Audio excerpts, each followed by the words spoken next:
The political elite in Washington assert that the American people are undertaxed. The only way to balance the budget, from their perspective, is a big increase in the tax burden. The only debate, at least in their minds, is how to fleece the American people. My name is Piali Bhattacharya from Young Americans for Liberty, and I'm narrating this Economics 101 video for the Center for Freedom and Prosperity to explain 7 arguments against higher taxes. 1. Tax increases are not needed. Tax revenues are supposed to almost double in the next 10 years, jumping to more than $4.3 trillion. And that's assuming that all of the 2001 and 2003 tax cuts are made permanent.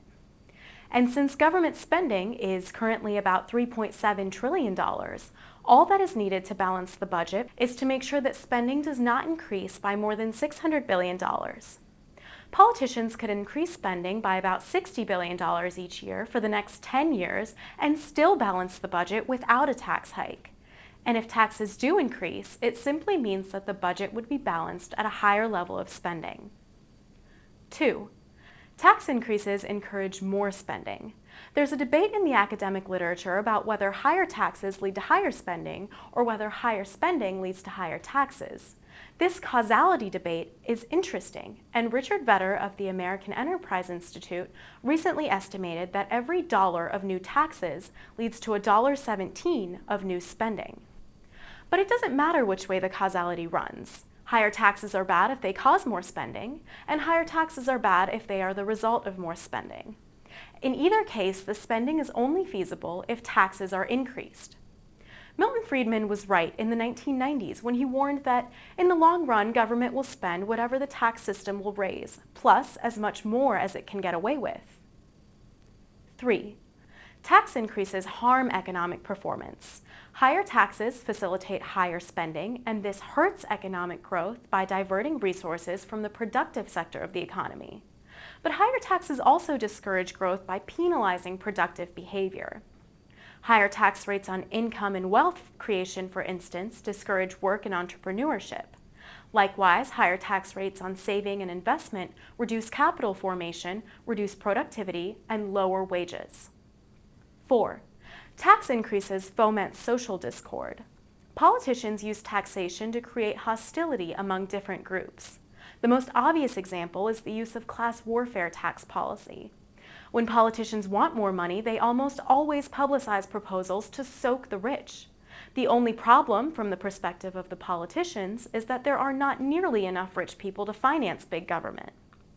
Moreover, the top 10% of taxpayers already pay the lion's share of the tax burden, and further increases on the tax burden on these people would probably be futile, since they would simply choose to earn less money or put more of their assets into tax shelters and other loopholes.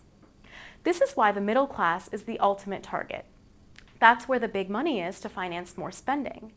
But in order to weaken the opposition of average Americans, the politicians pretend that they will impose even bigger tax increases on upper income taxpayers. 5. Tax increases almost never raise as much revenue as projected, because taxpayers change their behavior in ways that reduce the amount of tax they pay.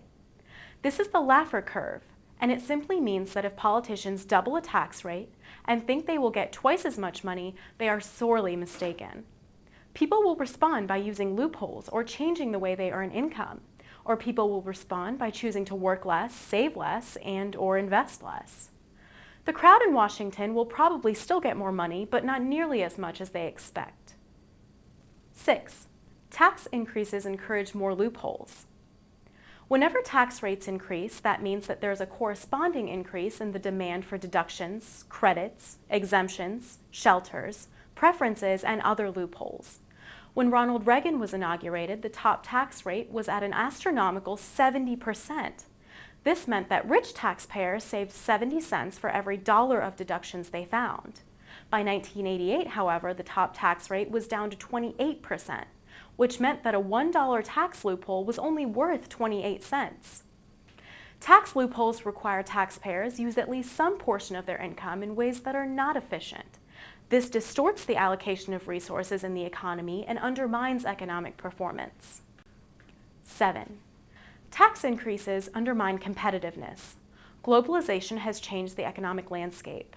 Jobs and investments now have much greater ability to move cross borders, and one of the determining factors is tax rates.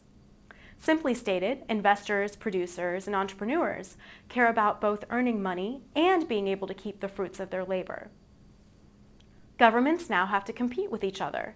Top personal income tax rates in the industrialized world averaged more than 67% back in 1980. But because of tax competition, the average top tax rate is about 25 percentage points lower. The same is true of corporate tax rates, which have dropped from about 48% in 1980 to less than 25% today. Unfortunately, America is beginning to fall behind in the race to attract jobs, investment, and entrepreneurship. Tax policy has moved in the wrong direction ever since the Reagan tax cuts. Income tax rates are higher, the corporate tax rate is higher, and the tax code certainly is more complex and burdensome. The argument against higher taxes is powerful. Giving more money to government, in the words of humorist P.J. O'Rourke, would be like giving whiskey and car keys to teenage boys. Politicians would increase spending, and America would lose jobs and investment. That's a bad outcome. I'm Piyali Bhattacharya from Young Americans for Liberty. I hope that you agree with me and that you'll share the Center for Freedom and Prosperity video with others.